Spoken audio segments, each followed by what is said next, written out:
কে তোমরা হাসিনার কথা বলে তোমরা লাফাও কেন? এখনো তার কথা বলে তোমাদের গা জ্বলে কে? এত গাও জ্বলে কে? এখনো তারা বলে, চিন্তা করে হাসিনার বিরুদ্ধে যেভাবে অ্যাকশনের কথা হচ্ছে, এখনো হাসিনার কথা বললে যদি আপনাদের যদি শরীর জ্বলে, যদি আপনাদের গা জ্বলে, তাহলে তোমরা দিল্লিতে চলে যাও। কথা বলেন ঠিক কিনা? তোমরা দিল্লি চলে যাও। এখনো হাসিনাকে তোমরা ভুলতে পারো না। কি করেছে হাসিনা এই দেশটার জন্য? এই কথাগুলি জাতিকে আমাদেরকে অবশ্যই বলতে হবে। এটা হলো আমাদের ইমানের দাবি। কথা বলেন ঠিক কিনা? আমার ভাইরা, এই জন্য নতুন করে হাসিনার মতো কোন হাসিনা বাংলার বুকে নতুন করে যেন তৈরি না হয়। আমার ভাইরা, এই জন্য আমাদের সজাগ থাকতে হবে। এই দলের হাসিনা যেন আমাদের বাংলার জমিনে আজ যেন মাথা আছড়া দিয়ে না উঠে না বসে। সৌদি আরবের টাকায় ফাহাদ ইবনে আব্দুল আজিজ রহমাতুল্লাহ আলাইহি স্মরণে 507টা মসজিদ এসেছে। ধরেন কতটি? 507টা মসজিদ সৌদি আরবের টাকায় ফাহাদ ইবনে আব্দুল আজিজ রহমাতুল্লাহ আলাইহির স্মরণে 507টা মসজিদ এসেছে। কিন্তু নাম দেওয়ার কথা ছিল ফাহাদ ইবনে আব্দুল আজিজের, নাম দেশে বঙ্গবন্ধু শেখ মুজিবের। আপনি মনে করছেন যে হাসিনা ওই করেছে, হ্যান করেছে, ত্যান করেছে, বরং দেশটার 12টা বাজাই দিয়েছে। কথা বলেন ঠিক কিনা? টাকা হলো একজনের, নাম দিয়েছে আর একজনের। জাতিকে এগুলো শোনাতে হবে, শোনাতে হবে না ভাই? এগুলো জানতে হবে যে শেখ হাসিনা এমন কাজ করেছে, 507টা মডেল মসজিদ বানাতেছে, তোর বাপের ঘরের টাকা। দেশে একজন আর নাম করেছ যে আমি শেখ হাসিনা, আমি মসজিদ বানাইছি। আপনারা জানেন 18 মাসে তারা মেট্রো রেলের আয় দেখেছে সর্বোচ্চ 20 কোটি টাকা। আর এই অন্তর্বর্তী সরকার ক্ষমতায় আসার পর 2-3টি স্টেশন বাদ দিয়ে তারপরে 2-3 দিন ছুটি, এই আপনার এই 18 দিনে আয় করেছে 20 কোটি টাকার উপরে। আল্লাহু আকবার বলেন। কোথায় 18 মাস আর কোথায় 18 দিন? আপনি টের পাচ্ছেন? এখনো হাসিনা কথা বললে যদি আপনার গা জ্বলে, তাহলে আপনি ওদেরও দোষ। কথা বলেন ঠিক কিনা? এই আওয়ামী সন্ত্রাসী কোন বীজ যেন আর বাংলার জমিনে মাথা চাড়া দিয়ে উঠতে না পারে, এই জন্য আমাদের প্রত্যেককে সজাগ থাকতে হবে। কথা বলেন ঠিক কিনা? স্বাধীনতা অর্জন করা সহজ, কিন্তু এটা ধরে রাখা সহজ নয়। শহীদদের রক্ত এখনো বাংলার জমিন থেকে শুকিয়ে যায় নাই। শহীদদের রক্ত ব্যথা দিতে দেওয়া হবে না, যাবে না, যাবে না, যাবে না। কথা বলেন ঠিক কিনা? যারা খাও খাও করেছে একটু ধৈর্য ধারণ করেন। এই 1.5 দশকে তারা ঘোড়ার ঘাস কেটেছেন। হ্যাঁ, কিছু সার এবং তারা কিছু সার পারে নাই, কোনো কিছু তারা জোগাড় করতে পারে নাই। উন্মুক্ত জমিন একটা উপহার দিয়েছে। এখনো শুরু হয়েছে খাও খাও, একটু খাও খাও বন্ধ করে দাও, একটু অপেক্ষা করো, দেশ সংস্কার করতে দেন। কারণ ইউনিয়ন থেকে সর্বোচ্চ জায়গায় ওরা খালি নির্বাচনের অপেক্ষায় রয়েছে। নির্বাচনের 3 মাস পরে ওরা আপনাদের ক্ষমতায় থাকতে দেবে না। শুধু পারতেছে না, নির্বাচন হচ্ছে না। এই জন্য নির্বাচন হয়ে গেলে একটাও থাকবে না, সব বের হয়ে যাবে। তারা খাও খাও করতেছ, তার একবার বিবেক দিয়ে প্রশ্ন করেন তো, এই 1.5 দশকে ঘরে থাকতে পারে নাই, বিদেশে পালিয়েছিলেন। আজ এই 1.5 দশকে সময় অতিবাহিত করার পর তাদেরকে আবার আশ্রয় দেওয়ার চেষ্টা করেছেন। আপনি কি মানুষ? এ কথাগুলি জাতিকে শোনাতে হবে। নেক্সটে যেন হাসিনার মতো কোন হাসিনা আর যেন বাংলার জমিনে তৈরি হবে না পারে। নেস্টে যেন স্বৈরাচারী কোন জালেমের মতো নব্য কোন স্বৈরাচার বাংলার চারে আর বসতে যেন না পারে। কথা বলেন ঠিক কিনা? আপনারা প্রস্তুত আছেন তো? আল্লাহ যেন কবুল করেন, সকলে বলেন আমিন। এক নয়, দুই নয়, 11 থেকে 12 জন নেতা কর্মীকে শেষ করে দেওয়া হয়েছে, ফাঁসি দিয়ে তাকে শহীদ করে দেওয়া হয়েছে। মাওলানা দেলাওয়ার হোসেন রাহমাতুল্লাহ আলাইকে এবং ইনজেকশন দিয়ে শেষ করে দেওয়া হয়েছে। একই রাজনীতি। এই জালিমদের দেড় দশকে মধর বলে থাকার পরে তাকে ছাড় দিয়ে কোনো কথা বলি নাই। আওয়ামী লীগের সঙ্গে আমি হুঙ্কার দিয়ে কথা বলেছি, বাতিলের কাছে মাথা নত করে নাই। এখনো আমরা ওই সরকারকে ছাড়ে দিয়ে কথা বলবো না, হুঙ্কারে দিয়ে কথা বলা হবে ইনশাআল্লাহ। স্বাধীন মুক্ত ময়দানে আমরা এখন পেয়েছি, আর কোন মুনাফিক কোন জালিমের চোখের দিকে তাকিয়ে কোরআনের রাজ কায়েমের কথা বন্ধ হবে না ইনশাআল্লাহ। জীবন থাকবে ততক্ষণ, ঈমান থাকবে ততক্ষণ কোরআনের কথা বলবো ততক্ষণ। কথা বলেন ঠিক কিনা? আপনারা ভয় যাবেন, ভয় পাবেন। ঈমানদাররা কখনো মাথা নত করে না, বাতিলের কাছে মাথা নত করে না। নিঃশ্বাস থাকবে ততক্ষণ, ঈমান থাকবে ততক্ষণ, হক কথা বলবো ততক্ষণ। বাতিলের পক্ষ থেকে যতই বাধা আসুক না কেন, কথা বলেন ঠিক কিনা? যদি ভয় খান, কোরআনের কথা যদি বলতে যদি অসুবিধা হয়, তাহলে ঘরে গিয়ে নম নম করেন না। এখানে থাকার কোনো দরকার নাই। এদেশে কোরআনের রাজনীতির কথা একমাত্র বলে ইসলামী দল, একমাত্র আপনার বলে জামাতি ইসলামী দল। এটা সহ্য করে যারা পারে না, একমাত্র হলো তারাই, যারা হলো মুনাফিক, যারা হলো জালিম, তারাই কোরআনের কথা বলতে পারে না, তারাই ইসলামী দলের কথা বলতে পারে না। সহ্য হয় না, ওদের গা জ্বলা পোড়া করে। কথা বলেন ঠিক কিনা? মুনাফিকের রক্ত দিয়ে তারা বেঁচে আছে, তারা রক্ত পরীক্ষা করে দেখে। কোন মুসলমান কোন ঈমানদার কোরআনের রাজ কায়েমের বিপক্ষে হাত রাখতে পারে না। এটার যারা বিরুদ্ধে কথা বলতে পারে তারাই হলো টাটকা কাফের। যারা কোরআনের বিরুদ্ধে কথা বলে, ইসলামের বিরুদ্ধে কথা বলে, আলেমদের কথা বিরুদ্ধে কথা বলে, তারা কাফের। তারা কি? তারা কাফের। কাফেরদের সঙ্গে মুসলমানদের সম্পর্ক থাকতে পারে না।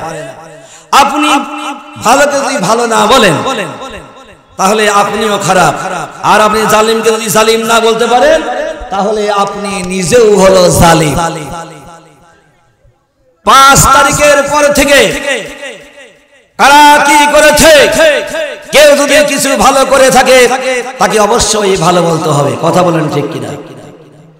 আর যারা খারাপ করেছে তাদেরকে খাও খাও পাটি বলতে হবে। আপনি যদি ডিভাইডেড না করতে পারেন তাহলে বুঝতে হবে আপনি ওই কোয়ালিটির মাল, ওই ডুপ্লিকেট, আপনিও সেই মাল। বিএনপি বুঝি না, অন্য কোন দল বুঝি না, যারা কোরআনের রাজ কায়েমের পথে, আমরা তাদের কোরআনের রাজ কায়েমের পক্ষে। আমরা সবাই এক না দুই দল, আমরা মুসলমান সব হলো আমরা এক দল। জামাতি ইসলাম দলের যে ক্ষতিটা হয়েছে অন্য কোন দলের এতটা ক্ষতি হয় নাই। প্রথম সারির মরহুম শহীদ আল্লামা দেলাওয়ার হোসেন সাইদি রাহিমাহুল্লাহ আলাইহি, শহীদ আল্লামা নিজামী সহকারে, মরহুম কাদের মোল্লা সহকারে, কামরুজ্জামান সহকারে, মীর কাসেম আলী সহকারে প্রথম সারির নেতা কর্মীদেরকে মিথ্যা সাক্ষী দিয়ে শেষ পর্যন্ত দুনিয়ায় থেকে বিদায় করে দেওয়া হয়েছে। একই বলার মতো ইতিহাস বলছি না, এগুলো আমাদের চোখের সামনে হয়েছে, এটা ইতিহাসের কথা নয়। এই দলকে নিষ্ক্রিয় করার জন্য, বাংলার জমিন থেকে বিদায় করে দেওয়ার জন্য, শেষ করার জন্য হাসিনা এবং তার দোসররা সর্বাত্মক প্রচেষ্টা চালাচ্ছে, ইসলাম যেন নিশানা নজরে না থাকে। এই কথাগুলি বললে যদি মনে করেন রাজনীতি এটা সেটা, এই মাহফিল না দিয়ে তাহলে বাড়ি যায় আপনারা ওই হরে কৃষ্ণ নম নম আপনারা করেন না। আমার ভাইরা, বাংলাদেশ জাতীয় এই কথা শুন, বাংলাদেশ জামাত ইসলামের কথা শুনলে আপনার যদি গা জ্বলে জাতীয় দল জামাত ইসলামী দল কোনো খাও খাও দল নয়। যত দল আছে এখানে আসেন, কয় নম্বর তোমরা দল এবং বাবার কয় নম্বর সন্তান, এটা আমরা মিল করে দেখাই দেব ইনশাআল্লাহ। যত রাজনীতি দল আছে, যত সংগঠন আছে, সব দলে দলে খাওয়ার দল, খাও খাও করার দল, এবং কম বেশি একটা মাত্র দল, তার নাম হলো জামাতি ইসলামী দল। কথা বলেন ঠিক কিনা? যেখানে খাও খাও নাই, আর একটা নেতা কর্মী হতে হলে ওয়ার্ড পর্যায় থেকে, ইউনিয়ন, পৌরসভা থেকে, জেলা বিভাগ, সব জায়গায় থেকে হতে গেলে খাও খাও হলে হয় না। এখানে নীতি, নৈতিকতা, আদর্শ পড়াশোনার মাধ্যমে যেতে হয়। অন্য দল চলে টাকার বস্তা নিয়ে, জামাতি ইসলামী দল চলে নিজের বুকের টাকা ভর্তি নিয়ে তারা আপনার ইসলামী তারা দল করে। বাংলাদেশে একটা নেতা কর্মী দেখান, উপার্জনে আপনি ইনকাম করবেন, চাকরিতে টাকা পাবেন, তার 60% টাকা তহবিলে জমা দিতে হয়। এই জন্য সাংবাদিক ইলিয়াস বলেছেন, যদি রাজনীতি থেকে খাওয়া দাওয়া সব বন্ধ করে দেওয়া হয়, বাংলাদেশে জামাত ইসলামী দল ছাড়া কোন রাজনীতিবিদ আর খুঁজে পাওয়া যাবে না। সেই জামাত ইসলামী দলের কথা শুনলে ওদি আপনার শরীর জ্বলে, ওদি গা জ্বলে পেলে জামাত ইসলামের কথা হবে। এখানে আলেম যারা আছেন মসজিদ মাদ্রাসায় জামাত ইসলামের কথা বলবেন, কোরআনের কথা বলবেন, তারা বাধা দেবে, পায়ের জুতা খুলে জুতা পিটা করতে হবে। কথা বলেন ঠিক কিনা? এবং সমস্ত আলেমদেরকে বলবো, জুমার নামাজে ওই আপনার মেম্বারে উঠে কোরআনের হক কথা বলবেন। সমাজে যারা আপনার দুষ্কৃতি বুঝতে পারবেন, এরাই হলো সমাজের কি। আমার ভাইরা, এই জন্য আমি বলতে চাই যে বিরোধিতা করেছেন যারা 5 তারিখের পর থেকে নিজেকে শেষ করে ফেলেছে, তারা 2 উপজেলা নির্বাচনী জনপ্রতিনিধি হওয়া তো দূরের কথা, ওয়ার্ড পর্যায়ে মেম্বার, চৌকিদার হওয়ার মতো ভোট তারা আপনার পায় না। কথা বলেন ঠিক কিনা? আমার ভাইরা, এখানে আলেম যারা আছেন মসজিদের মেম্বারে খুতবা দিবেন, তাকেও আমরা ভয় করব না। আপনি যখন ওপেনে কথা বলবেন তখন বুঝতে পারবেন এরা হলো মুনাফিক মার্কা মুসলমান। আমার ভাইরা, এই জন্য সর্বপর্যায়ে হক কথা বলতে হবে, জিহাদের কথা বলতে হবে। যতক্ষণ পর্যন্ত আমরা জিহাদ করব, ততক্ষণ পর্যন্ত আল্লাহর জমিনে দিন আপনার প্রতিষ্ঠা কায়েম না হবে, পরিপূর্ণ কায়েম না হবে, ততক্ষণ পর্যন্ত রক্ত ঝরা ময়দানে হক কথা আমরা বলবো ইনশাআল্লাহ। আমার ভাইরা, নবীর সাহাবায়ে কেরামরা কিভাবে তারা আল্লাহর জমিনে ইসলাম কায়েমের জন্য জীবন দিয়েছে, জান দিয়েছে, সম্পদ দিয়েছে। আমার ভাইরা, আল্লাহর নবীর একজন সাহাবী ছিলেন, নাম হলো আব্দুল্লাহ। ইসলাম গ্রহণের পূর্বে তার নাম হলো উজ্জা। একটা দেবতার নামে তার নাম রাখা হয়েছে উজ্জা। দেবতার নামে তার নাম রাখা হয়েছে উজ্জা। বয়স যৌবন প্রাপ্ত বয়স্ক 20 বছর বয়স হলো উজ্জা। এই উজ্জা আপনার চাচার কাছে থাকে এবং চাচার ধন সম্পদ সে অনেক চাচা তাকে দান করেছে, এবং সে অভাবের সঙ্গে সে পরিচিত নয়। চাইবা মাত্র হাজারো লক্ষ টাকা তার কাছে আসা সম্ভব, অভাবের সঙ্গে তিনি পরিচিত নয়। আমার ভাইরা আমার, সেই উজ্জা আপনার উজ্জা তিনি, তার মনে কোনো শান্তি নাই, এত টাকা পয়সা কিন্তু তার মনে শান্তি নাই, তিনি অস্থিরতা তিনি বোধ করছেন।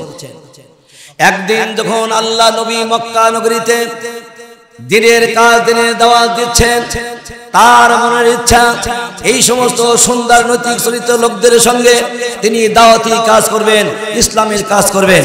কিন্তু চাচার ভয়ে, ওই কাফের চাচার ভয়ে তিনি আপনার দাওয়াতি কাজ করতে পারে না। ইতিমধ্যে আল্লাহর পক্ষ থেকে আদেশ হলো, নবী হে, আপনি হিজরত করে আপনি মদিনায় চলে যান। বিশ্ব নবী আমার মদিনায় চলে গেলেন। একদিন এই উজ্জা তার চাচার সামনে ওই আহত সিংহের মতো গর্জন দিয়ে বললেন, চাচা যান, আমি আপনার কাছে একটা কথা বলতে চাই। চাচা বললেন, উজ্জা কি বলতে চাও? উজ্জা বললেন চাচা আপনি শুনেছেন কি মক্কার জমিনে একজন লোকের আবির্ভাব হয়েছে, সেই লোকটির মূল কথা হলো কালেমার দাওয়াত দেয়, তার অর্থ হলো লা ইলাহা ইল্লাল্লাহ, আল্লাহ ছাড়া কোনো ইলাহ নাই, আল্লাহ ছাড়া কোনো মাবুদ নাই এবং একমাত্র জমিনে আল্লাহর গোলামি করতে হবে।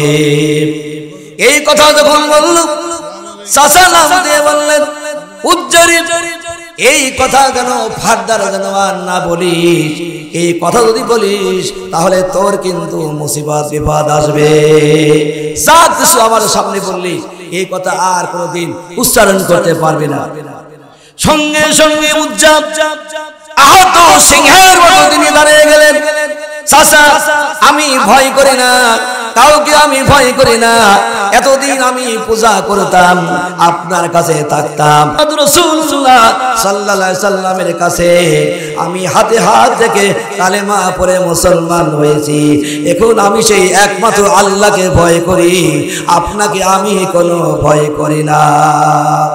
মুসলমানদের কোনো ভয় নাই, কোনো চিন্তা ওয়ালা খাউফুন আলাইহিম ওয়ালা ইয়াহজানুন, আল্লাহ বলে তোমাদের কোনো ভয় নাই, তোমাদের কোনো চিন্তা নাই, ওয়ালা তাহিনু ওয়ালা তাহজানু ওয়া আনতুমুল আলাউনা ইন কুনতুম মুমিনিন, তোমাদের কোনো ভয় নাই, কোনো চিন্তা নাই, যদি তোমরা মুমিন হতে পারো। ভাইরা আমার, মুসলমানদের কোনো ভয় আছে ভাই? কোনো চিন্তা আছে? আমার নামাজ, আমার কুরবানি, হায়াত সব কিছু কার জন্য? আল্লাহ বলেন কুল ইন্না সালাতি ওয়া নুসুকি ওয়া মাহইয়ায়া ওয়া মামাতি লিল্লাহি রাব্বিল আলামিন।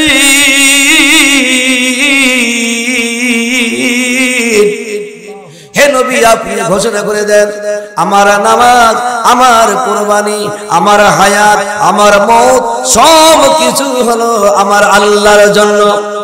উজ্জা আহত সিংহের মতো দাঁড়িয়ে গেল, সালাজান আমি আপনাকে ভয় করি না, আমি এখন মুসলমান হয়ে গেছি, আমি এখন ইসলাম গ্রহণ করেছি, আমি এখন মুসলমান।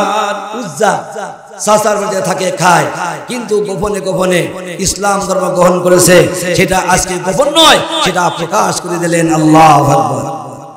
উজ্জার চাচা বলল উজ্জারে তুই আমার বাড়ি থাকিস, আমার বাড়ি খাস, আমার টাকায় তুই চলিস, যত সম্পদ দিয়েছি ইসলাম যদি তুই গ্রহণ করিস, আমার ধর্মে যদি না থাকিস, যত সম্পদ দিয়েছি, অর্থ দিয়েছি, তুই আমারে সব ফেরত দিয়ে দে।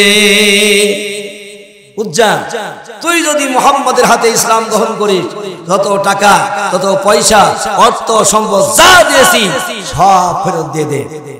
উজ্জা লাভ দিয়ে বলল চাচাজান ইসলাম ধর্ম গ্রহণ করার কারণে যদি টাকা পয়সা সম্পদ যদি দিতে হয় সব দিতে রাজি আছি, আমি ঈমান দিতে রাজি নাই।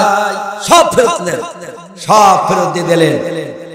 চাচাজান বলল উজ্জারে তোর পরনে যে লুঙ্গি, তোর পরনে যে পোশাক, পোশাকটা আমার অর্থের দ্বারা তোর পরনে থেকে ওই পোশাকটা পর্যন্ত তুই খুলে দে। বয়স কত বছর জানেন? 20 বছর। 20 বছরের ভরা যৌবনগত যুবককে এই স্টেজে যারা সামনে আসেন তার যদি বলা হয় 10,000 টাকা দেব, কেউ উলঙ্গ হতে পারবেন? কেউ পারবেন? কেউ পারবো না। কিন্তু চাচা বলল উজ্জারে তুই যখন ইসলাম ধর্ম গ্রহণ করেছিস, আমার টাকার পোশাক তোর শরীরে থাকতে পারে না, ওই পোশাকটাও তুই খুলে দে। উজ্জা চাচার কথা শুনিয়া পরনের পোশাকটা তিনি আপনার খুলে দিয়ে দুই হাত দিয়ে লজ্জাস্থান ঢেকে দিয়া চোখের পানি কান ফেলে কানতে কানতে গর্ভধারিণী মায়ের কাছে চলে গেল। দরজার সামনে দাঁড়িয়ে দরজা নক করলেন, মা মা ঘরের দরজা খুলে দেন।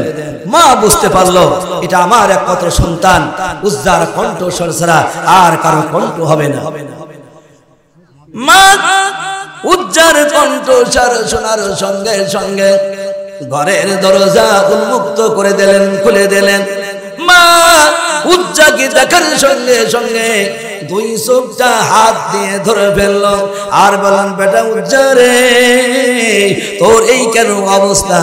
তুই একজন ভরা যৌবনপ্রাপ্ত যুবক, 20 বছরের যুবক, আর তোর পরনে কোনো পোশাক নাই কেন? উজ্জা চোখের পানি ছেড়ে দিয়ে কাঁদে, চোখের অশ্রু ফেলে দিয়ে কাঁদে, আম্মা জান, আমি বিশ্ব নবী নবী মুহাম্মদ রাসূলুল্লাহ সাল্লাল্লাহু আলাইহি সাল্লামের হাতে ইসলাম ধর্ম গ্রহণ করেছি। আল্লাহর দ্বীন প্রতিষ্ঠার জন্য, আল্লাহর আইন আর সৎ লোকের শাসন কায়েমের লক্ষ্যে আমি আল্লাহর পাঠানো পয়গম্বর বিশ্ব নবী নবী মুহাম্মদ রাসূলুল্লাহ সাল্লাল্লাহু আলাইহি সাল্লামের হাতে হাত দিয়ে মুসলমান হয়েছি। আম্মা জান, এই জন্য যত সম্পদ ছিল সমস্ত সম্পদ চাচা আমার কাছ থেকে নিয়ে নিয়েছে।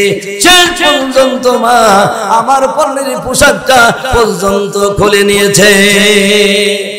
শেষ পর্যন্ত মা, আমি ইসলাম গ্রহণ করেছি, এই জন্য চাচা সহ্য করতে না পারে শেষ পর্যন্ত আমার পরনের কাপড়টা বস্ত্রটাও তিনি খুলে নিয়েছে। মা বলল, উজ্জা বেটারে, আমি তোর জন্য কি করতে পারি বল?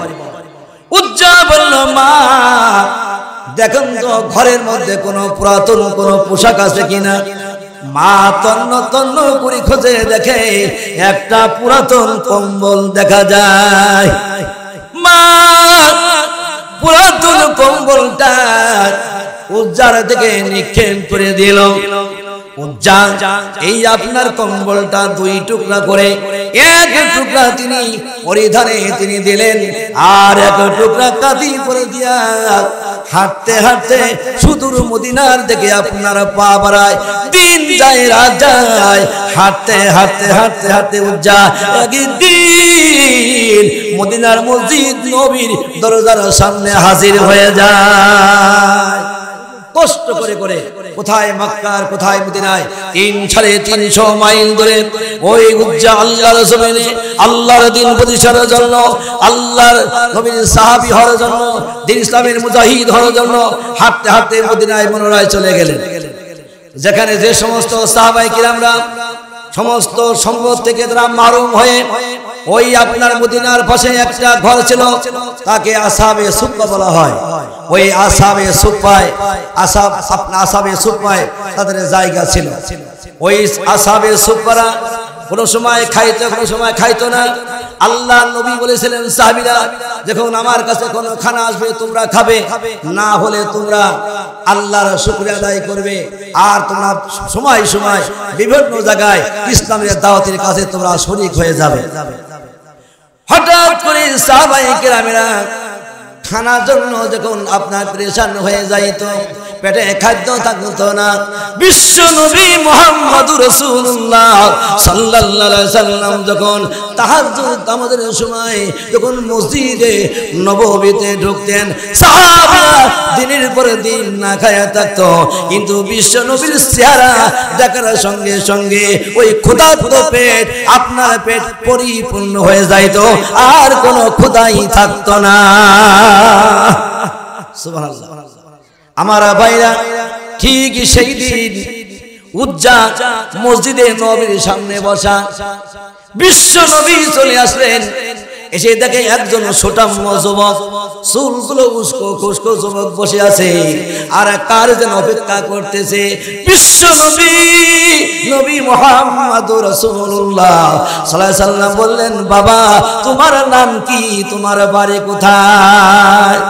এত সুন্দর তার কথার ধরন, মায়ায় পরিপূর্ণ।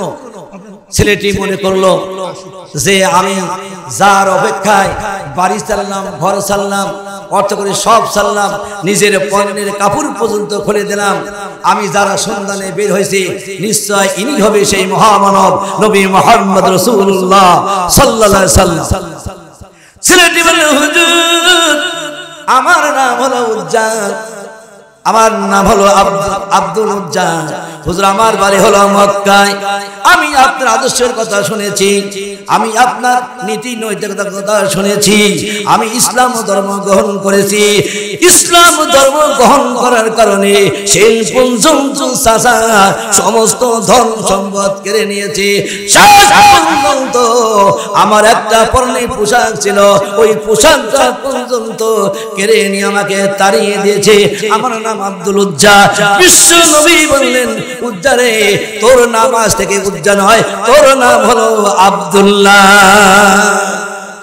নবী আমার সুন্দর একটা নাম রেখে দিলেন, বলে আব্দুল্লাহ তুমি এখানে থাকবে, আমার সঙ্গে থাকবে। যখন যা কিছু খাদ্যর আপনার ওই খাদ্য চলে আসবে তখন তুমি খাদ্য খাবে, যখন খাদ্য না আসবে আল্লাহর শুকরিয়া আদায় করবে।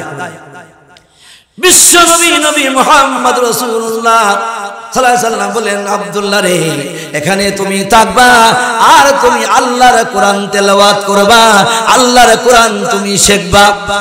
আব্দুল্লাহ মনে করব তো আশা, কত বড় আশা, আমি আজকে বিশ্ব নবীর কাছে আমি আসতে পারলাম, আমি আল্লাহর কোরআন শিখবো, আল্লাহর কোরআন তেলাওয়াত করব। আব্দুল্লাহ মধুর কণ্ঠে তিনি আল্লাহর কোরআন তেলাওয়াত করতে লাগলেন। সাহাবায়ে কেরামরা আপনার নবীর কাছে অভিযোগ প্রদান করলো, হুজুর আব্দুল্লাহ কোরআন শরীফ এত জোরে জোরে তেলাওয়াত করে আমাদের ডিস্টার্ব হয়, আমাদের এখানে ডিস্টার্ব হয়।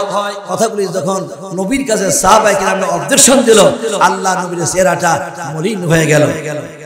বিশ্ব নবী বললেন, ও আমার পানের সাহাবীরা, আব্দুল্লাহর ইমানটা বড় দামি ইমান। এই আব্দুল্লাহ ইসলাম ধর্ম গ্রহণ করার কারণে বাড়ি ছাড়ছে, ঘর ছাড়ছে, অর্থ সম্পদ ছেড়েছে, শেষ পর্যন্ত ইমান আনার জন্য পর্ণের পোশাকটা পর্যন্ত খুলে দিয়েছে। আব্দুল্লাহ যত জোরে জোরে কোরআন তেলাওয়াত করবে, খবরদার বাধা প্রদান করবে না, ওকে পড়তে দাও। ও মনের আপনার সব কত কষ্ট আছে ও সব দূর করে দিক, ওকে বাধা দিও না। ইতিমধ্যে তাবুকের যুদ্ধের দামামা বেজে উঠল। আল্লাহর জমিনে দ্বীন প্রতিষ্ঠার জন্য, রক্ত ঝরা ময়দানে জীবন দেওয়ার জন্য, আল্লাহর জমিনে আল্লাহর আইন আর সত্যের শাসন কায়েমের লক্ষ্যে ওই তাবুকের যুদ্ধের ময়দানে আপনারা দামামা বেজে উঠল। তখন আল্লাহ নবী সাহাবায়ে কেরামদেরকে বললেন, সাহাবীরা, দ্বীন ইসলাম প্রতিষ্ঠার জন্য অর্থের প্রয়োজন, তোমরা কে কে পারো দ্বীন প্রতিষ্ঠার জন্য তোমরা অর্থ সম্পদ তোমরা দান করো। সাহাবায়ে কেরামদের মধ্যে থেকে হযরত আবু বকর যা ছিল দ্বীন ইসলাম প্রসার লাভ করার জন্য আবু বকর সন্ধান করে দিল। সাহাবায়ে কেরামরা আল্লাহর জমিনে দ্বীন ইসলাম প্রতিষ্ঠার জন্য সাধ্য পরিমাণ অর্থ প্রদান করলো। হযরত এই আপনার আব্দুল্লাহ নবীর কাছে হাজির হয়ে গেল, নবীজি আমি এমন একজন গরিব সাহাবী, হুজুর আমি যুদ্ধের ময়দানে টাকা পয়সা দান করব, এমন অর্থ তো আমার নাই, ইয়া রাসূলুল্লাহ আপনি দোয়া করেন, আমি সাহাবী আল্লাহর জমিনে দ্বীন প্রতিষ্ঠা করার জন্য আমি জিহাদের ময়দানে কাফেরদের সঙ্গে মোকাবেলা করতে চাই, হুজুর দোয়া করেন। আমি তো অর্থ দেওয়ার মতো সামর্থ্য আমার নাই, ক্ষমতা আমার নাই, হুজুর আপনি দোয়া করেন আমি যেন তাবুকের যুদ্ধের ময়দানে যাই বাতিল শক্তির সঙ্গে মোকাবেলা করতে পারি, জিহাদ করতে পারি, হুজুর আমি যেন শহীদ হতে পারি। আল্লাহু বিশ্ব নবী মুহাম্মদ রাসূলুল্লাহ সাল্লাল্লাহু আলাইহি সাল্লাম এক সাহাবীকে বললেন, সাহাবী তুমি একটা গাছের বাকল নিয়ে আসো, একটা গাছের ছাল নিয়ে আসো। সাহাবী নিয়ে আসলেন, নবী হাতের মধ্যে বাকল দিয়ে দিলেন। বিশ্ব নবী ওই বাকলটা আব্দুল্লাহর হাতের সঙ্গে লাগাই দিলেন, বেঁধে ফেললেন আর বললেন, আল্লাহ রে আমি আব্দুল্লাহর রক্ত কাফিরদের জন্য আমি হারাম ঘোষণা করে দিলাম। আব্দুল্লাহ চোখের পানি ফেলে কাঁদে, ইয়া রাসূলুল্লাহ আমি চাইলাম কাফেরদের সঙ্গে মোকাবেলা করব, দ্বীন ইসলামের জন্য শাহাদাত বরণ করব, আর আপনি আমার রক্ত কাফেরদের জন্য আপনি হারাম করে দিলেন। আল্লাহ নবী মুস্কি মুস্কি হাসে যে এই উজ্জার দ্বীন ইসলাম প্রতিষ্ঠার জন্য রক্ত দেওয়ার জন্য সে উদ্গ্রীব হয়ে গেছে, পাগল হয়ে গেছে। আল্লাহর নবী বিশ্ব নবী নবী মুহাম্মদ রাসূলুল্লাহ সাল্লাল্লাহু আলাইহি সাল্লাম বললেন, আব্দুল্লাহ রে, তুই যদি জ্বরে আক্রান্ত হয়ে মারা যাও, তারপরও আল্লাহ তোমাকে শহীদের মর্যাদা আল্লাহ দান করে দিবে। সুবহানাল্লাহ। তুমি যদি জ্বরে আক্রান্ত হয়ে মৃত্যুবরণ করো, আল্লাহ রাব্বুল ইজ্জত আল জালাল তোমাকে শহীদের মর্যাদা সম্মান আল্লাহ পাক দিয়ে দেবে। বিশ্ব নবী সাহাবায়ে কেরামরা তাবুকের যুদ্ধের ময়দানে চলে গেল। আল্লাহ নবীর কানে আপনার খবর পৌঁছে গেল যে হযরত আব্দুল্লাহ জ্বরে আক্রান্ত হয়ে তিনি শাহাদাত বরণ করেছে। আব্দুল্লাহর জন্য গোসলের ব্যবস্থা হলো, কাফন পরানো হলো, জানাজা দেওয়া হলো, দাফন করাও হবে। দাফনের জন্য বিশ্ব নবী আমার নিজেই আব্দুল্লাহর কবরে তিনি আপনার আল্লাহর নবী দাঁড়িয়ে গেল। আর একজন সাহাবী রাতের বেলায় মশাল নিয়ে উপরে দাঁড়িয়ে রইলেন। তিনি আর কেউ নয়, তিনি হলেন হযরতে বিলাল রাদিয়াল্লাহু তাআলা আনহু। আর দুইজন সাহাবী হযরত আবু বকর, হযরত ওমর রাদিয়াল্লাহু তাআলা আনহু। এই দুইজন লাশটা আমার নবীর হাতের মধ্যে দিয়েছেন। যিনি কবরের মধ্যে আপনার দাঁড়িয়ে আছে তিনি কেউ নয়, তিনি হলেন রাহমাতাল লিল আলামিন। বিশ্ব নবী আমার দাফন করার পরে পাথরগুলি কবরের উপরে বিছাইয়ে দিচ্ছেন।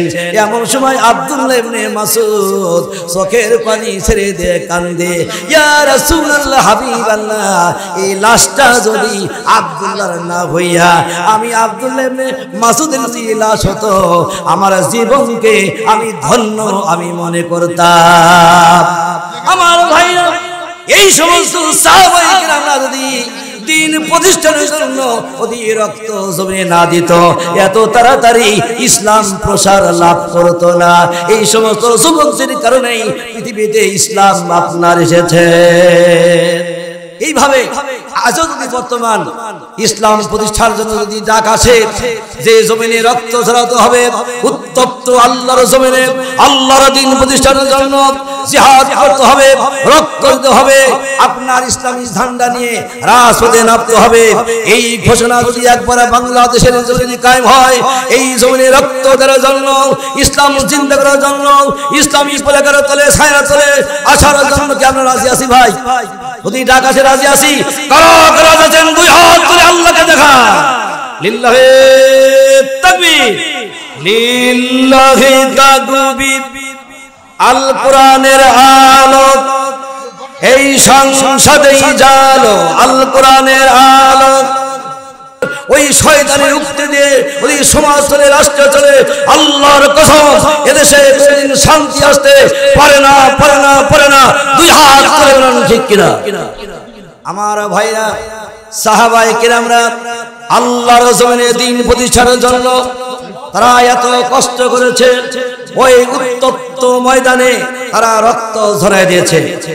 আমার ভাইরা, আল্লাহ রাব্বুল আমিনের একজন নবীর সাহাবী হযরতে সাদ সালমি, তিনি এত কালো কুচি সাহাবী, আফ্রিকা তার বাড়ি, এত কালো কুচি সাহাবী, না আছে তার আপনার ভালো শরীর, না আছে গঠন, ঠোঁট দুটি মোটা মোটা, হাতগুলো আপনার বড় বড়, পা হলো ফাটা। এমন একজন সাহাবী, নাম হলো হযরতে সাদ সালমি রাদিয়াল্লাহু তাআলা আনহু। কিন্তু কালো হলে কি হবে? তার অন্তরটা, তার দিলটা আল্লাহ আল্লাহ নবীর আপনার ভালোবাসায় তার মনটা পরিপূর্ণ।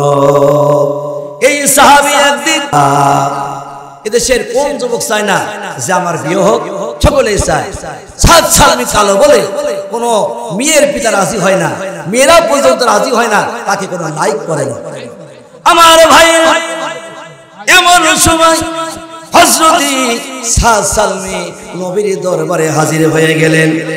ইয়া রাসূলুল্লাহ, হাবিবাল্লাহ, হুজুর আমি কালো কুচিত সাহাবী বলে আমার অত সম্পদ নেই, আমি গরিব মানুষ বলে কেউ কি আমাকে লাইক করবে না, কেউ কি আমাকে বিয়ে করবে না। বিশ্ব নবী নবী মুহাম্মদ সাল্লাল্লাহু আলাইহি ওয়াসাল্লামের অন্তরটা কেমন যেন মলিন হয়ে গেল।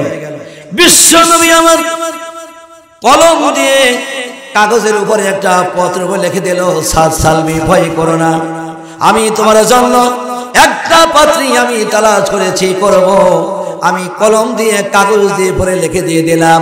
ওই যে হযরত আমের সমাজের মধ্যে সবচাইতে ধনাঢ্য ব্যক্তি, তার একটা মেয়ে আছে, তার নাম হলো হুরে মদিনা।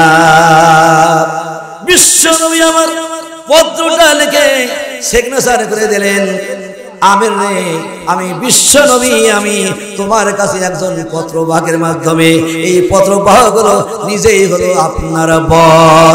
তোমার সুন্দরী মেয়ের সঙ্গে ও আমির এই পত্রবাহকের সঙ্গে তুমি বিয়ের কালেমা তুমি পড়াইয়া দাও। হযরতে সাদ সালমি মনে কত বড় আনন্দ যে কোন মেয়ে আমার সঙ্গে বিয়ে করে না, এরপরে ধনী বংশের মেয়ে, এরপরে প্রভাবশালী একজন ব্যক্তি এবং যার চেহারা ঘুরে মদিনা, এত সুন্দর মেয়েটির সঙ্গে আমার বিবাহ হবে, আমার দাম্পত্য জীবন শুরু হয়ে যাবে। সেই আপনার রঙিন আপনার জালের মতো এই আপনার বনাতে বনাতে হাঁটতে হাঁটতে আপনার হযরত আমের রাদিয়াল্লাহু তাআলা আনহু বাড়ির সামনে দাঁড়িয়ে গেলেন। দরজায় নক করলেন, চাচা মিয়া বাড়ি আছেন? বলে হ্যাঁ বাড়ি আছি। বলে কি ব্যাপার, কি বলতে চাও? বলে হযরত আমির গো, নবীর সাহাবী বিশ্ব নবী নবী মুহাম্মদুর রাসূলুল্লাহ সাল্লাল্লাহু আলাইহি সাল্লাম আমার কাছে একটা পত্র দিয়েছে, এই পত্রটা আপনি গহনার বরণ করে নেন। হযরত আমির রাদিয়াল্লাহু তাআলা পত্রটা খুললেন, খুলে দেখে বিশ্ব নবী বলেছেন, আমির রে, এই পত্র বাহকের সঙ্গে তোমার সুন্দরী তুমি তোমার মেয়েকে এই পত্র বাহকের সঙ্গে তুমি বিয়ের কালেমা পড়াইয়া দাও। হযরত আমর আশ্চর্য হয়ে গেলেন, বাক শক্তিরুদ্ধ হয়ে গেলেন, চেহারাটা মলিন হয়ে গেল। আমি একজন প্রভাবশালী ব্যক্তি, সমাজের মধ্যে আমি হলাম ধনী মানুষ, শিল্পপতি মানুষ, আর আমার মেয়ে হলো সুন্দরী, আর একজন কালো কুচি সাহেবের সঙ্গে কেমন করে আমি বিয়ে দিতে পারি? এটা আমার দায়িত্ব নয়। এত কালো কুচি সাহেবের সঙ্গে আমি কোনো সময় বিয়ে দিতে পারবো না। মেয়েটি ঘরের দরজার পর্দার পাশে দাঁড়িয়ে দাঁড়িয়ে বাপের মনোভাব তিনি বুঝতে পারলেন, এই বিয়েতে আমার বাবা রাজি নয়। আমার ভাইরা আমার এমন সময় বাপ মেয়ের কাছে চলে গেল, যায় দেখে মেয়েটা ঘরের মধ্যে ডুকরায়া ডুকরায়া কাঁদতেছেন। বাপ জিজ্ঞাসা করল, মেয়ে তুমি কাঁদো কেন? আমি তোমাকে প্রতিশ্রুতি দিচ্ছি, আমি তোমাকে ওয়াদা দিচ্ছি, আমি তোমার বাবা, তোমার জীবনে সর্বনাশ আমি চাই না। এত কালো কুস্তি সাবিনীর সঙ্গে আমি তোমাকে বিয়ে দেব না, বরং তুমি চিঠির ওপর পাশে লিখে দাও, ইয়া রাসূলুল্লাহ, আপনারা পাঠানো পরকে আমি লাইক করি না, পছন্দ করি না, তুমি লিখে দাও। মেয়ে বলছে, আব্বাজান, এই কালো কুচি সাহাবীর সঙ্গে আমার বিয়ে হোক, এই জন্য আমি কাঁদি না। আল্লাহু আকবার। বাপ বলছে, আমার বলছি, বেটি তাহলে তুমি কিসের জন্য তুমি কাঁদো? আমার কাছে তুমি একের পর এক বর্ণনা করে দাও। মেয়ে বলছে, আব্বাজান, আল্লাহর নবীর পাঠানো পর বিশ্ব নবীকে আল্লাহ পয়দা না করলে তামাম জিন্দেগি পয়দা হতো না। সেই নবীর পাঠানো পর আল্লাহ নবী আমাকে পাঠিয়ে দিয়েছে, এই পাঠানো পরের সঙ্গে বিয়ে যদি না দেন তাহলে আমার জীবনে আমার কিসমতে নবীর পাঠানো পর আর আমার নসিবে জুটবে না, এই জন্য আমি কাঁদতেছি। বাবার গুলো এই মেয়েটির নবীর প্রতি কত ভালোবাসা, কত মহব্বত। আল্লাহ নবী বলছেন, লা ইউমিনু আহাদাকুম হাত্তা আকুনা আহাব্বা ইলাইহি মিন ওয়ালাদিহি ওয়ান নাসি আজমাইন। তোমরা কখনো পরিপূর্ণ মুমিন হতে পারবে না ততক্ষণ পর্যন্ত তোমার পিতা মাতা আত্মীয় স্বজন অর্থ সম্পদের চাইতে আমাকে অধিক মহব্বত না ভালোবাসবে ততক্ষণ পর্যন্ত মুমিন হতে পারবে না। সঙ্গে সঙ্গে বাবার হুঁশ চলে আসলো, আমার ভালোবাসা নবীর উপরে কত দূরে নেচে নেমে গেছে, আর আমার মেয়ের মহব্বত ভালোবাসা নবীর উপরে এত কত বেশি। এটা তো আমার গৌরবের বিষয়, এটা তো আমার খুশির বিষয়। সঙ্গে সঙ্গে আমি রাদিয়াল্লাহু তাআলা আনহু সাদ সালমির হাতে অনেক টাকা পয়সা দিয়ে দিলেন, যাও তোমারকে আমি আজকে বিয়ের কালেমা পড়ায় দেব, মার্কেটে যাও, বাজারে যাও, তোমার বিয়ের জন্য তুমি মার্কেট তুমি করে নিয়ে চলে আসো, যাও তোমার বিবির জন্য মার্কেট করে আসো। যে সমস্ত যুবকেরা বিয়ে করতে যায় এবং যায় তারা কি আপনার বউর জন্য অনেক আপনার ওই আপনার পোশাক, এরপরে আপনার গহনা, এমনকি স্যান্ডেল জুতা পর্যন্ত আপনার নিয়ে যায়, যায় কি যায় না ভাই? নিয়ে যায়। আমার ভাইরা, হযরত আমির রাদিয়াল্লাহু তাআলা আনহু টাকা পয়সা নাই, হযরত আমিরের পকেট থেকে অনেক টাকা পয়সা অর্থ গুলি আপনার সাদ সালমির হাতের মধ্যে দিলেন, যাও তুমি বাজারে চলে যাও। হযরত সাদ সালমি কত খুশি, আজকে আমার বিয়ে হয়ে যাবে, বাসর ঘর হবে, আমি বিবির সঙ্গে দাম্পত্য জীবন আমারও শুরু হয়ে যাবে। হযরত সাদ সালমি নতুন বড় জন্য মার্কেটের দিকে চলে যায়, মার্কেটের সমস্ত জিনিসপাতিগুলো কিনছে। এমন সময় যুদ্ধের দামামা বেজে উঠলো, কে আসো আল্লাহ দিন প্রতিষ্ঠার জন্য জিহাদের ময়দানে তোমরা নেমে যাও, আল্লাহর জান্নাতের দিকে তোমরা চলে যাও। সঙ্গে সঙ্গে হযরত সাদ সালমি ভুলে গেলেন নতুন বিবির কথা, আপনার সংসারের কথা ভুলে গেলেন, দাম্পত্য জীবনের কথা আপনার ভুলে গেলেন। সঙ্গে সঙ্গে হযরত আমিরের বাড়িতে না গিয়া ওই সমস্ত আপনারা প্রসাধনীগুলো আবার দোকানদারের কাছে নিয়ে চলে গেলেন। দোকানদার, এইগুলি আপনি না এগুলি ফেরত নিয়ে নেন, আর আপনি আমাকে যুদ্ধের একটা তরবারি আপনি আমারে দিয়ে দেন। আল্লাহর জমিনে দ্বীন ইসলাম প্রতিষ্ঠার জন্য যুদ্ধের দামামা বেজে উঠেছে, আমি এই টাকা পয়সা আপনি আমারে নিয়ে নেন, ধন সম্পদগুলি আপনি নিয়ে নেন, অর্থকড়ি আপনি নিয়ে নেন, আপনার বীর সরঞ্জামগুলো নিয়ে নেন, আপনি তরবারি দেন, আমি কাফিরদের বিরুদ্ধে জিহাদের ময়দানে আমি হাজির হয়ে যাব। ওই সাদ সালমি তরবারি নিয়ে বিবির কথা ভুলে গেলেন, তাবুকের যুদ্ধের আপনার যুদ্ধের ময়দানে তিনি চলে গেলেন। যুদ্ধের ময়দানে যাইয়া কাফেরদেরকে কসু কাটার মতো জাহান্নামে পাঠাই দিতেছেন। আল্লাহ নবী আশ্চর্য হয়ে গেল যে সাদ সালমি আজকে বাসর ঘর বাসর সহ্য হবে, এই সাদ সালমি আজকে কেন জিহাদের উত্তপ্ত ময়দানে হাজারো হাজার কাফেরদেরকে তিনি বিনাশ করে চলতেছে। আল্লাহ নবী ডাক দিলেন, সাদ সালমিরে, সাদ সালমি শুনে নাই, শুধু যুদ্ধ করে যাচ্ছে। এরপরে নবীর কণ্ঠ যখন শুনতে পাইল, সাদ সালমি পিছন থেকে তাকাইছে, অমনি এক কাফের এক ঘাতক তরবারি দিয়ে আঘাত করেছে, সঙ্গে সঙ্গে তিনি জমিনে পড়ে শহীদ হয়ে গেল।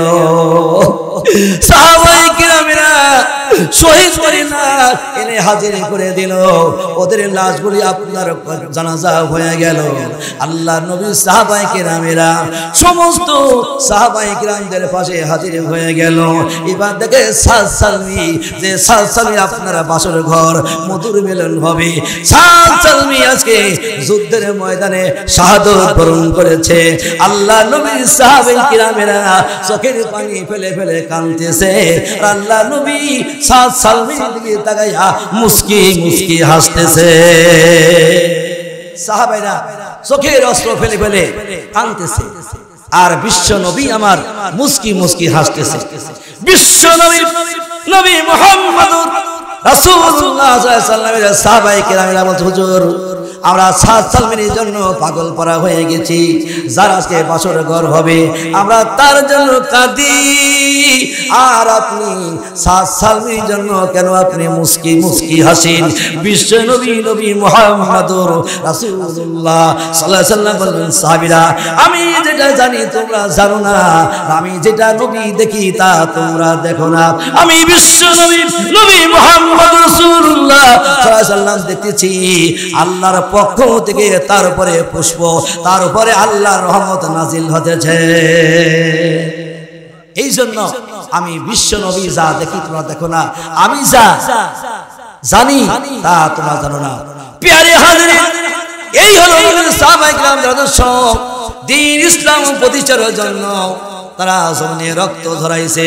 ততক্ষণ পর্যন্ত আল্লাহর জমিনে এই সমস্ত যুবকদের আপনার সাহাবায়ে কিরামদের মতো জমিনে রক্ত না দেওয়া হবে, ততদিন পর্যন্ত পৃথিবীতে আপনার রাজ কায়েম, কোরআনের রাজ কায়েম হবে না।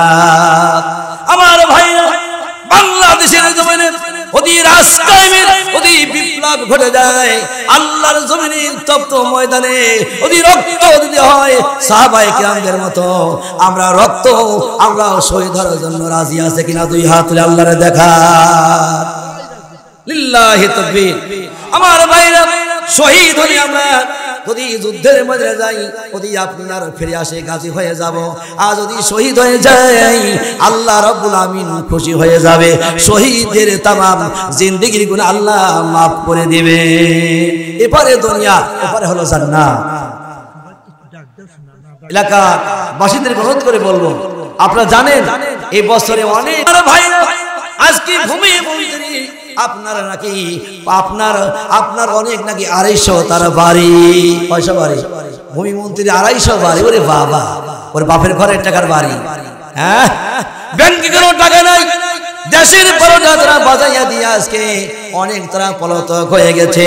হযরত ওমরের মতো প্রেসিডেন্ট আসলে বাংলাদেশে কোনদিন মানুষ না খায়া মারা যাবে না। আমার ভাইরা, হযরত ওমরের বললেন, স্বামী আমার, আমি আপনাকে একটা পরামর্শ দেই। হযরত ওমর বললেন, বিবিরে কি পরামর্শ দিবা? হযরত ওমরের বললেন, স্বামী আমার, আপনি রাষ্ট্রীয় কোষাগারের কাছে, আপনি রাষ্ট্রীয় যিনি কোষাগারের কাছে আপনি পত্র লিখে দেন, আগামী মাসের যে বেতন, সেই বেতন থেকে 7 দিনের অগ্রিম বেতন আমার জন্য ধার্য করা হোক। সরকারি আপনার যিনি কোষাগার যিনি তত্ত্বাবধানে রয়েছেন তার কাছে আপনি পত্র লেখেন, 7 দিন অগ্রিম বেতন আপনি আমাকে দেন। খলিফা চিঠি লিখে ওই রাষ্ট্রীয় কোষাগারের কাছে তিনি পত্র পাঠিয়ে দিলেন। যিনি দায়িত্ব ছিলেন পত্রখানা তিনি সম্মান দিলেন, সম্মান করলেন, আর চিঠির অপর পাশে লিখে দিলেন, আমিরুল মুমিনিন, আমি আপনাকে আগামী মাসের 7 দিনের বেতন ভাতা দিতে পারি, তবে শর্ত আছে 2টা। শর্ত কয়টা? 1 নম্বর শর্ত হলো আপনি যদি আগামী মাসের 7 দিন পর্যন্ত বেঁচে থাকতে পারেন, অগ্রিম আপনাকে বেতন দেওয়া হবে। আর যদি আগামী মাসের 7 দিন পর্যন্ত দেশের জন্য সাধারণ যদি আপনাকে ক্ষমতায় রাখতে চায়, তাহলে আপনাকে অগ্রিম 7 দিনের ভাতা মঞ্জুর করা হবে। খলিফাতুল মুসলিমিন এই কথা শোনার পরে সিজদায় যায় চোখের পানি ফেলে ফেলে আল্লাহর কাছে কেঁদে কেঁদে বলে, আল্লাহ রে, তোমার জমিনে এইরকম সৎ লোকের প্রয়োজন যে ওমরের জন্য 7 দিনের অগ্রিম ভাতা দিতে চাই না। আল্লাহ, তুমি এইরকম সাহসী তোমার গোলাম তুমি দেশের মধ্যে আরো তুমি পয়দা করে দাও। আল্লাহু আকবার বলে। আমার ভাইরা, শুধু কি তাই, খলিফা ওমর রাদিয়াল্লাহু তাআলা আনহু একদিন মসজিদ নববীতে তিনি খুতবা দিচ্ছেন। খুতবা দেওয়ার সঙ্গে সঙ্গে সকলের মন ওমরের দিকে চলে গেল। কেরে ওমর রাদিয়াল্লাহু তাআলা প্রতিদিন যখন জুমায় খুতবা দিত শর্ট জুব্বা, আজকে এত বড় জুব্বা কই পাইল? সকলের মনে একটাই হলো এই কথা, আজকে আমাকে জিজ্ঞাসা করব। হঠাৎ করে এই জনসমুদ্রের ভিতর থেকে মসজিদে নববীর সামনে এক যুবক দাঁড়িয়ে বলল, আমিরুল মুমিনিন, আপনি খুতবা তেলাওয়াত বন্ধ করেন, আপনার পিছনে নামাজ পড়ব না, আপনার খুতবা শ্রবণ করব না। একটা কথা বলতে চাই, আজকে আপনি লম্বা জামা, লম্বা জুব্বা গায়ে দিয়ে খুতবা দিচ্ছেন, এত বড় জুব্বা আপনি কোথায় পেলেন? এর সঠিক জবাব না দেওয়া পর্যন্ত আমরা কেউ আপনার পিছনে নামাজ পড়ব না, খুতবা পর্যন্ত শুনব না। হযরত ওমর বাক শক্তির ঊর্ধ্বে হয়ে গেল, কি জবাব দেবে? হযরত আব্দুল্লাহ ওমরের সন্তান দাঁড়িয়ে গেল। এই দেশের জনসাধারণ তোমরা শোনো, আমার আব্বা জবাব দেবে না, আমি আব্দুল্লাহ, আল্লাহ আমার আব্বার পক্ষ থেকে চূড়ান্ত সিদ্ধান্ত আমি দিয়ে দিতেছি। আমার আব্বার এত বড় জুব্বা কেন হলো তোমরা শুনে নাও।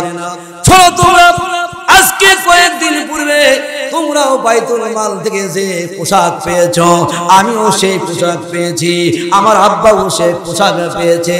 কেন আমার আব্বার এত বড় জুব্বা হলো, এত বড় জামা হলো? তোমরা শোনো, আমার আব্বা জুমার নামাজের আপনার হলো খতিব, জুমার নামাজের ইমামতি করে এবং রাত্রির বেলায় ঘুরে ঘুরে ঘুরে ঘুরে জনসাধারণকে দেখাশোনা করে।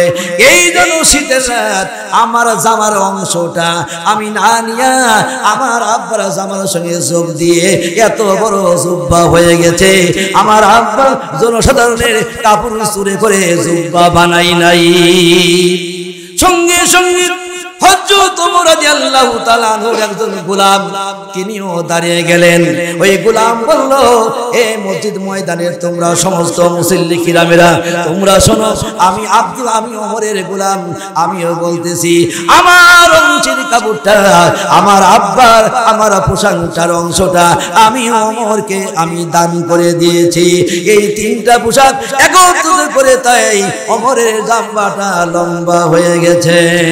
সঙ্গে সঙ্গে যুবকটা স্তম্ভিত হয়ে গেল। ওমর বললেন, যুবক রে, তুমি কি সঠিক জবাব পেয়েছ? আমি যদি সঠিক জবাব দিতে না পারতাম তাহলে তুমি কি করতা? সঙ্গে সঙ্গে যুবকটা ওই কোষ থেকে নাঙ্গা তরবারি হাতে নিয়ে বললেন, ওমর, তুমি যদি সঠিক জবাব না দিতে পারতা, আমি জবাব তোমার গন্ডারটা, তোমার মাথাটা আমি ছিন্ন বিচ্ছিন্ন করে আমি দিতাম। আমার ভাইরা,